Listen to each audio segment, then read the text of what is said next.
সূরা নূরের ৬২ নম্বর আয়াতের সতর্কতার কারণে বাবুল বিশেষ বলছে যে মজলিসে এসে গুরুর অনুমতির বাইরে যাওয়া যাবে না। তো এখন তো মহা বিপদে পড়ে গেল, আয়াত তো ছুটে গেলে হচ্ছে না। তো বলছে যে একটা আয়াতই তো, গুরুর অনুমতি না নিয়ে আমি একটু চার দোকানে চাটা তো খেয়ে আসি।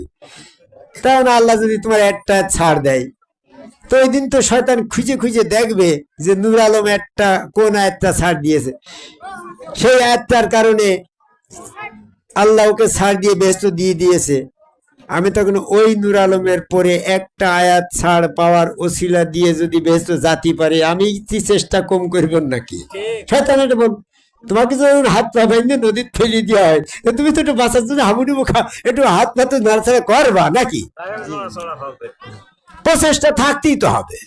তো ইবলিসকে যখন দোজখে দিয়ে দেবে, সেদিন ইবলিসও তো একটু প্রচেষ্টা করার জন্য চেষ্টা করবে, আত্মপক্ষ সমর্থনে যুক্তি প্রদর্শন করবে। নূর আলমের একটা আয়াত মনে করি সূরা নূরের ৬২ নম্বর আয়াতে বলেছে রসুলের অনুমতি ছাড়া বাইরে যাওয়া যাবে না। নূর আলম তো তার গুরু রসুল, সেই রসুলের অনুমতি ছাড়া তো চার দোকানে গিয়ে, তো ওরা যদি তুমি ছাড় দি তাকে বেহেশত দাও, তো একটা ছাড় দিত। আমি তো একটা আয়াতে অমান্য করেছি, আমি তো বেশি আয়াত অমান্য করিনি। আমি আদম সেজদা করিনি, তবে একটা আয়াত আমারও ছাড় দাও, নূর আলমেরও ছাড় দাও। তোমার এক আয়াতের পেছে ফিরে দিয়ে তোমার তো চোখে নেবে। এজন্য সতর্ক থাকবা। আমি তো আর বুঝবো না যে নূর আলম তোমার পোশাক লেগেছে জাতি পারবো না, তা তো বুঝবো না। অনুমতি নিতে তোমার অসুবিধা কি? এই জন্য সমস্যা নেই। এখন তোমার যার রসুল আছে বর্ত, তার কাছে অনুমতি নেওয়া সহজ। কিন্তু মোহাম্মদ সাল্লাল্লাহু আলাইহি ওয়াসাল্লাম তোমার রসুল, তুমি এখন সেই রসুলের দলে যোগ দিয়ে তুমি এখন মনে করো মজলিসে বসে গিয়েছো। এই মজলিসটা তো রসুলের মজলিস, তোমার এখন মনে করো পোশাবে চা বসে গিয়েছে। কারণ তুমি মোহাম্মদের রসুলের অনুমতি না নিয়ে তো মজলিস থেকে পোশাব ফেতু যাই পাইছো না। তো মনে মনে আমি রসুলের কাছে অনুমতি নিয়ে নিলাম।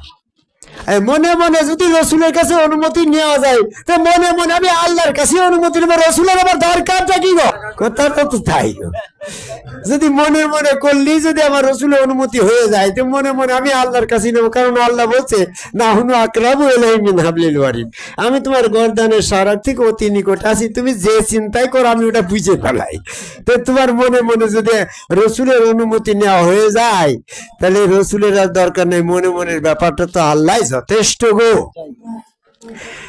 এই জন্য সূরা তাওবার ২৯ নম্বর আয়াতের দৃষ্টি আকর্ষণ করে আমি তোমাদের একটা সুন্দর তাফসীর দিয়ে যাই। তুমি বলবো মৌলানা হাসিবুল শুধু বেকা তারা কথা বলে যায়। সূরা তাওবার ২৯ নম্বর আয়াতে বলছে, যারা আল্লাহ ও রসুলের নিষেধ অমান্য করে তারা সীমালঙ্ঘনকারী। আল্লাহ ও রসুলের নির্দেশ, কারণটা কি? তুমি মনে মনে আল্লাহ বললে সুদ খাইও না, জিনা করো না, ঘুষ খাইও না। আল্লাহর নিষেধ অমান্য করে তুমি জিনা দেদারসে করে বেড়াচ্ছ। আল্লাহর নিষেধ অমান্য করে তুমি ঘুষ খাইয়ে বেড়াচ্ছ। আল্লাহর নিষেধ অমান্য করে তুমি সুদ খাইয়ে বেড়াচ্ছ। যখন রসুল এসে বলছে আগো নূর আলম, তুমি বলে সুদ খাইছ, তোমার আল্লাহর নিষেধ সুদ খাওয়া হারাম, আল্লাহ এটারে হারাম করেছে, তুমি সুদ খাতে পারবা না। আমি রসুল তোমাকে হারাম করলাম, সুদ তুমি খাতে পারবা না। তখন নূর আলম বিপদে পড়ে গেল। গোপনে যাই খাইছিলাম, আল্লাহ দেখলো তো আল্লাহ সরাসরি আসি তো কিছু বলছে না, কিন্তু আমার রসুল যখন আসি সরাসরি বলছে যে নূর আলম তুমি সুদ খাতে পারবা না, ঘুষ খাতে পারবা না, তবে তো ধরা পড়ে গেলাম রসুলের কাছে। আল্লাহ যাইনে মনে মনে জানলো তো আল্লাহ প্রকাশ করছে না, কিন্তু আমার রসুল তো সমাজের কাছে প্রকাশ করে ফেললো আমি সুদ খাই। তখন নূর আলম কি করলো? যাই হোক মনে মনে তওবা পড়ে দিল যে আর আমি সুদ খাবো না। সুদ খাওয়া কথাটা কিন্তু তার আল্লাহর সাথে আল্লাহ জানিয়ে ফেললো, তাও কিন্তু সুদ খাওয়া ছাড়িনি। আল্লাহ জানিয়ে ফেললো জিনা করলো, তাও কিন্তু সে জিনা ছাড়িনি। আল্লাহ জানিয়ে ফেললো ঘুষ খাইলো, তাও কিন্তু ঘুষ খাওয়া ছাড়িনি।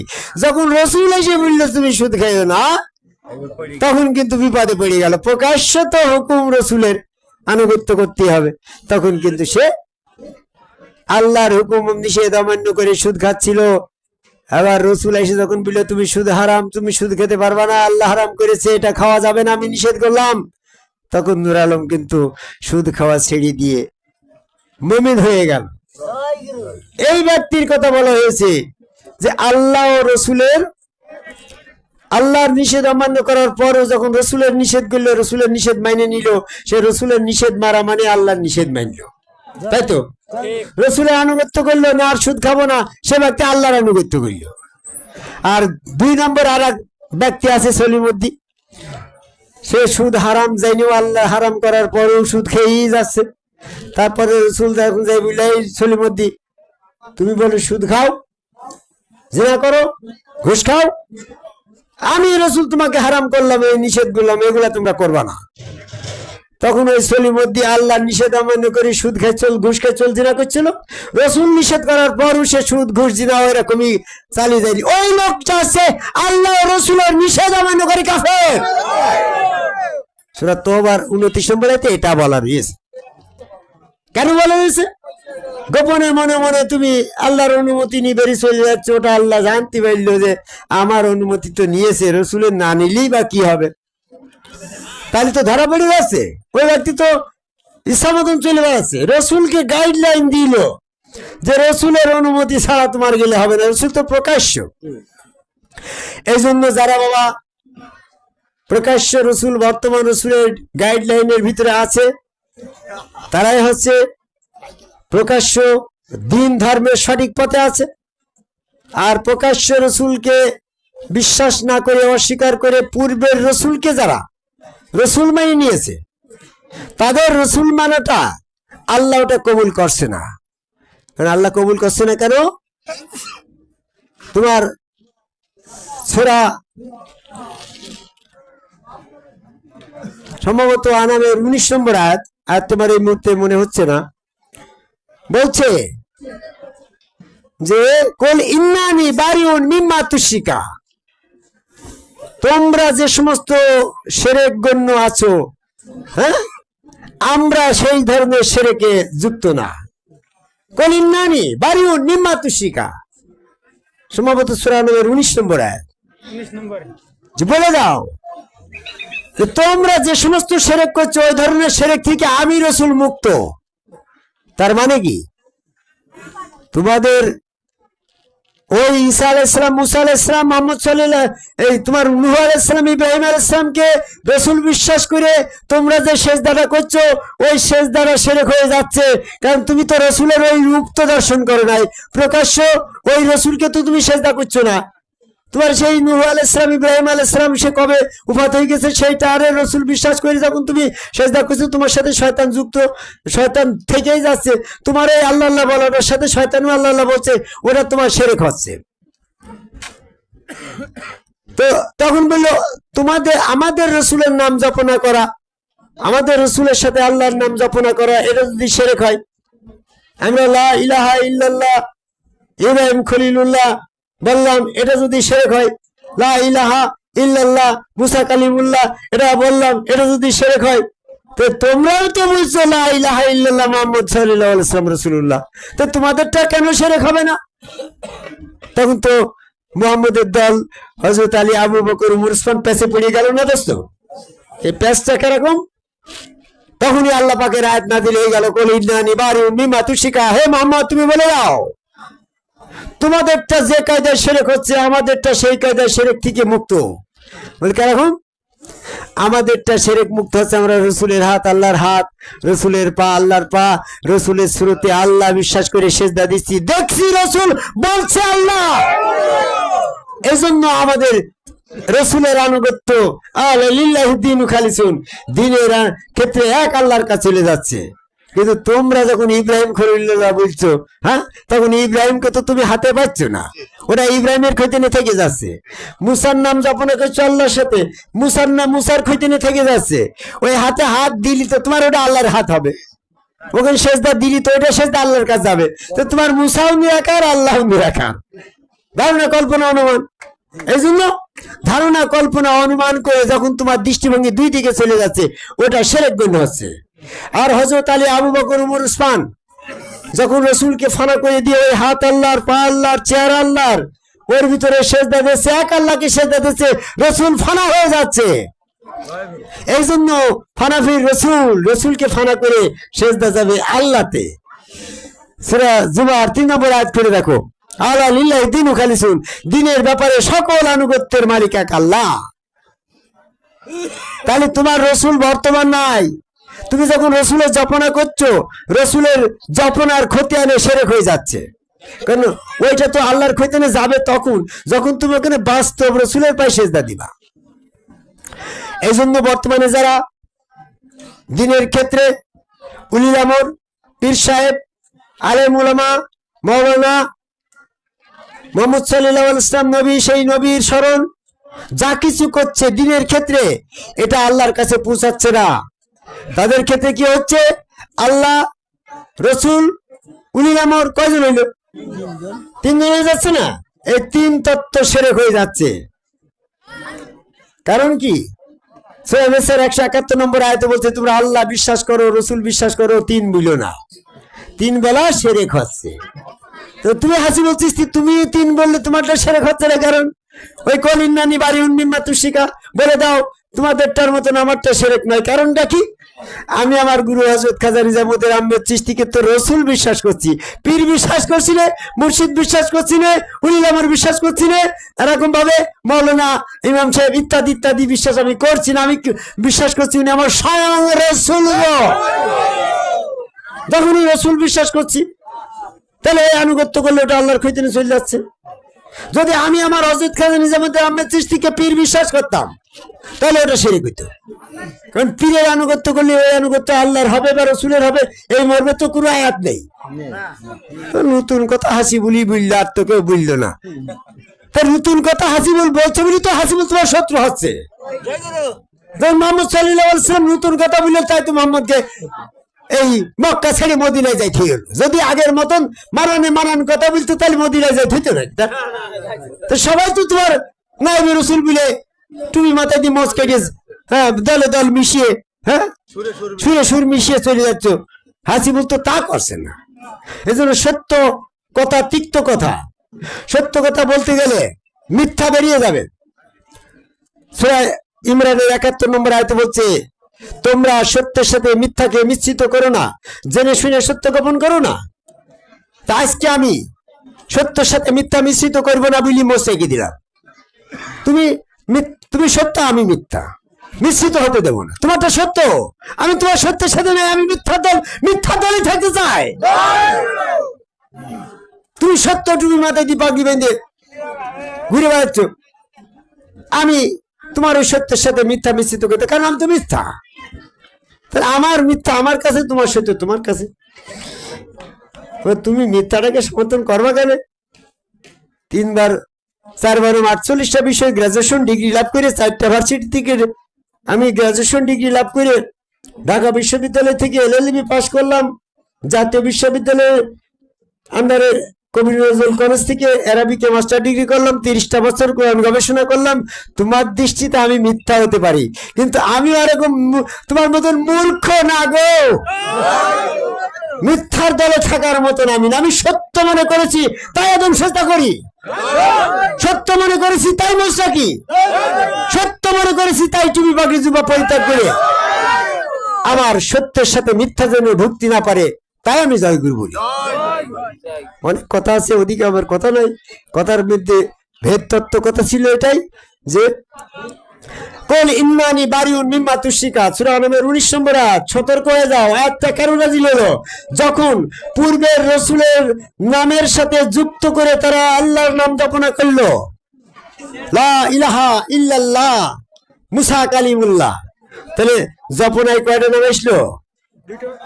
আল্লাহ এবং মুসা এসে গেল। লা ইলাহা ইল্লাল্লাহ ঈসা রুহুল্লাহ কয়টা আসলো? 2টা আসলো। বর্তমান রসুলের বাইরে মোহাম্মদ সাল্লাল্লাহু আলাইহি ওয়াসাল্লামকে যারা তৎকালীন সময় রসুল হিসাবে অস্বীকার করেছে, তারা কিন্তু পূর্বের রসুলকে রসুল বলে কলেমায় বিশ্বাসী ছিল। তাদের ক্ষেত্রে আয়াতটা নাযিল হইল। তারা যখন বললো যে তুমি যখন আল্লাহর সাথে রসুলের মুসার নাম বলছো, ওটা তোমার শিরক হয়ে যাচ্ছে, আয়াত নাযিল হয়ে গেল যে তোমরা আল্লাহর সাথে কাউকে ডেকো না। সূরা জিনের 18 নম্বর আয়াত করে দেখো। ওই আয়াতটা তখন নাযিল হলো যখন তারা আল্লাহর সাথে মুসার নাম জপনা করলো। মোহাম্মদের পিরিয়ডে তোমার জন্ম হলো, তুমি মুসা মুসা করলে কি হবে? এই জন্য যারা মোহাম্মদ সাল্লাল্লাহু আলাইহি ওয়াসাল্লামকে রাসূল হিসাবে অস্বীকার করে মুসার নাম, ঈসার নাম, নূহ আলাইহিস সালামের নাম, ইব্রাহিমের নাম যাপনা করতো, আল্লাহর সাথে তারা ইব্রাহিম, মুসা, ঈসা, দাউদ, নূহুর নাম যাপনা করতো, কলেমা পড়তো, তাদের মত করে গো। তখন নাজিল হয়ে গেল সূরা জিনের 18 নম্বর আয়াত, আল্লাহর সাথে তোমরা কাউকে ডেকো না। এখন তো বলা নেই যে আল্লাহর সাথে রসুলের ডেকে, রসুল ব্যতীত কাউকে ডেকে, রসুল শব্দ তো নাই। আল্লাহর সাথে কাউকে ডাকা যাবে না। মুসা, ঈসা, নবী যত বড় বড় রসুলই হোক করে তাদের নাম একে যাপনা করা যাবে না, শুধু আল্লাহ আল্লাহ করতে হবে। তাহলে যারা ঈসার সাথে, আল্লাহর সাথে ঈসা মুসার নাম যাপনা করছিল, তারা শিরক গুনাহ হয়ে গেল। তখন তারা পেছে মেরে বলছে, তোমরা তো বলছো যে লা ইলাহা ইল্লাল্লাহ মুহাম্মাদুর রাসূলুল্লাহ, তো তোমাদের আমাদেরটা যদি লা ইলাহা ইল্লাল্লাহ মুসা কালিমুল্লাহ বলে যদি শিরক হয়, তো তোমরা তো বলছো লা ইলাহা ইল্লাল্লাহ মুহাম্মদ সাল্লাল্লাহু আলাইহি ওয়াসাল্লাম রাসূলুল্লাহ নবিয়ুল্লাহ, তো তোমাদেরটা শিরক হবে না কেন? ওই তখন এই আয়াত নাযিল হয়ে গেল, কলিন্নানি বারিউম মিম্মা তুশরিকা, তুমি বলে দাও তোমাদেরটা যে কায়দায় শিরক হচ্ছে, আমাদেরটা সেই কায়দায় শিরক নয়। কেন? কায়দাটা কি? মানাতু রাসূলা ফাকাদাতুল্লাহ, যে ব্যক্তি রসুলের আনুগত্য করলো সে তো আল্লাহর আনুগত্য করলো। তুমি যখন রসুলের হাত আল্লাহর হাত, রসুলের পা আল্লাহর পা, রসুলের চেয়ার ভিতরে স্বয়ং আল্লাহ সক্রিয় বিশ্বাস করে যখন তুমি ওখানে আনুগত্য সেজদা করলে, ওইটা তখন আর রসুলের কাছে থাকছে না, ওটা আল্লাহর কাছে চলে যাচ্ছে। এই জন্য বর্তমান ফিজিক্যাল রসুলের নাম জপনায় আসছে না, দেখছি রসুল বলছি আল্লাহ, এখানে নাম জপনা আর কোনো প্রয়োজন নাই। তাই আমরা জয়গুরু বলি, জয় হাসিবুল তো বলছি না, জয় নিজাম বলছি না, গুরু বলছি। গুরু নাম তো আল্লাহর গুণবাচক নাম। যদি ওখানে গুরুর সাথে মোহাম্মদ গুরু, রসুল গুরু, অমক গুরু, তমক গুরু বলতাম, তাহলে আল্লাহর সাথে ওই নিজামের নাম অমক তমক বললে সে আল্লাহর সাথে কাউকে ডাকা যাবে না। বিধায় আমরা আল্লাহর সাথে নিজামের নাম ডাকছি না, আল্লাহর সাথে দেখছি নিজাম বলছি আল্লাহ, তাই তো গো? তাহলে একে নাম যখন আসছে না, এই জন্য ওই হাত আল্লাহর, পা আল্লাহ, চেয়ার আল্লাহর, ওর ভিতরে রসুলকে ডিলেট করে স্বয়ং আল্লাহকে সেজদা করছে, তাই ওইটা শিরক হচ্ছে না। তোমার দৃষ্টিভঙ্গিতে মনে হচ্ছে যে ওরা গুরুকে সেজদা করছে, না, সেজদা হচ্ছে গুরু সংযুক্ত আল্লাহকে। কথাটা হবে কি যে আমার এক চেয়ারম্যান সাহেব বলছিল যে আপনি যখন সেজদাই করবেন তো মানব যুক্ত আল্লাহকে কেন সেজদা করবেন, আপনি সরাসরি আল্লাহকে করেন না কেন? তা বলে যে মানব যুগ সরাসরি আল্লাহকে সেজদা শয়তানও করে। তা আমি যখন গুরুর কাছে বায়াত না হয়েছিলাম, তো আমার ভিতরে একটা শয়তান ছিল। তো তোমার ভিতরে শয়তান ছিল, তার দলিল কি, আয়াত কি, লজিক কি, কোরআন কি? তোমার আদম আলাইহিস সালাম যখন গন্ধম খেলো, তার সাথে শয়তান যুক্ত হয়ে গেল, শয়তান এবং আদমকে একসাথে দুনিয়াতে ফেলিয়ে দিল, সূরা তার 123 নম্বর আয়াত। তাহলে সেই বংশধারী তো আমি, আদমের রক্তই তো আমার গায়ে। তাহলে আদমের রক্তের ভিতরে যখন শয়তান ছিল, আমার রক্ত জন্মসূত্রে শয়তান আছে গো। তারপরে বলছে যে সূরা জুকরুফের 36 নম্বর আয়াত, যে যখন মানুষ আল্লাহর স্মরণে গাফেল থাকে তখন তো সে শয়তান যুক্তই হয়। তা আমি তো বায়াত হওয়ার আগে আল্লাহর স্মরণে গাফেল ছিলামই, তো আল্লাহর স্মরণে গাফেল ছিলাম, তার প্রমাণ কি? আল্লাহ তো দেখেইনি কোনদিন, তা আল্লাহ দেখা তার কি স্মরণ করা যায়? তো স্মরণ করতে পারতাম না, আল্লাহর স্মরণে গাফেল থাকতাম, শয়তান আমার সাথে যুক্ত হয়েছিল। শয়তান যুক্ত মানুষ আমি মসজিদে যাই আল্লাহকে সেজদা করছি, আমার সাথে শয়তান থেকে যাচ্ছে, আমি পবিত্র হতে পারছি না। এই জন্য শয়তান যে সেজদা করে নাই, সেই সেজদাটা যখন আমি করব, তখন আমার শয়তান থেকে পবিত্র হব। এই জন্য আমি রসুল যুক্ত আল্লাহকে সেজদা করি। যখন রসুল যুক্ত আল্লাহকে সেজদা করছি, সেজদা আমার আল্লাহকে করা হয়ে গেল, কিন্তু রসুল যুক্ত থাকার কারণে শয়তান বেরিয়ে গেল। এই জন্য আমরা রসুল যুক্ত আল্লাহকে সেজদা করি, দেখছি রসুল বলছি আল্লাহ, আমরা রসুল করছি না। তাই আমাদের লা ইলাহা ইল্লাল্লাহ মুহাম্মাদুর রাসূলুল্লাহ বলা শিরক হচ্ছে না, কারণ আমরা তো মোহাম্মদ আমরা তো ওইরূপে আল্লাহ মেনে সেজদা করছি নাকি? এই জন্য সূরা আনামের 19 নম্বর আয়াতে বলল, কুল ইন্নানি বারিউম মিম্মা তুশরিকা, হে মুহাম্মদ তুমি বলে দাও যে তোমাদের মতো, তোমাদেরটা যে কায়দায় শিরক হচ্ছে, আমারটা সে কায়দায় শিরক হচ্ছে না। কেন? আমি মুহাম্মদ তো বর্তমান, তোমার ঈসা মুসা তো বর্তমান, তো ঠিক তদ্রুপ প্রেক্ষাপটে বর্তমানে এটাই বলতে হয়, আমার রসুল হযরত খাজা নিজামুদ্দিন আহমেদ চিশতিকে আমি স্বয়ং পেয়েছি, আমারটা হচ্ছে বর্তমান রসুল। ওই রসুলের হাত আল্লাহর হাত, ওর ভিতরে আল্লাহকে বসে, হ্যাঁ আমি এসে স্বয়ং আল্লাহকে সেজদা করতে পারছি। তোমার গুরু উপস্থিত, হ্যাঁ তুমি এইখানে আল্লাহ রসুলকে ফানা করে আল্লাহকে বর্ত করতে পারছো, কিন্তু মোহাম্মদ সাল্লাল্লাহু আলাইহি সাল্লাম তো তোমার কাছে এখন নাই। তোমার এখন আল্লাহ পাকের অনুমতি, রসুলের অনুমতি নিতে হলে মদিনায় যাইতে হবে, মদিনায় যাই তুমি পাচ্ছ না, মনে মনে এখানে করলে, মনে মনে করলে যদি হয়তো আল্লাহ তো মনে মনে করা যায়। এই জন্য বাবা এই প্যান্ডেলের ভিতরে যারা আছো, তোমার রসুল উপস্থিত আছে, তুমি কেন মনে মনে অনুমতি নিতে যাবা? তোমাকে রসুলের কাছে আসি অনুমতি নিতে হবে, আমি একটু চা খেতে যাবো, প্রসাব পেতে যাবো। আমার এই জায়গার নসিহতি হচ্ছিল। এখন আমরা